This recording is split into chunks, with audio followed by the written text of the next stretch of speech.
कि आप यहाँ पर रहिए, चाहे इस धरती के, चाहे इस दुनिया के किसी कोना में भी जाइए, लेकिन दीपे के दिन चाला माँ को, सरने माँ को 3 टिप्पा पानी आप जरूर दीजिए।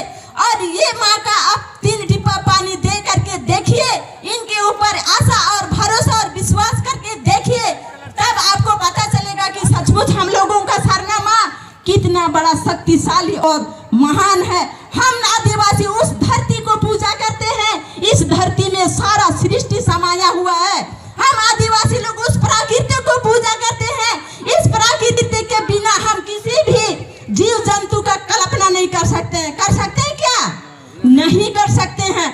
अब कहीं भी चल जाइए, अगर ये प्राकृतिक नहीं रहेगा तो कोई भी जीव जंतु इस धरती पर नहीं रहेगा। उस धरती को पूजा करते हैं, उस प्रकृति को हम लोग पूजा करते हैं। तो इसको हम सभी को सोचने और समझने की जरूरत है। जिस तरह प्रकृति किसी से भेदभाव नहीं करता है, उसी तरह हम लोगों को भी किसी का, किसी भी धर्म का, किसी भी समुदाय का, किसी का निंदा शिकायत नहीं करना है। और अपना जो भी धर्म है, समाज है, रीति रिवाज है, उसको हम लोगों को बचा के रखना है।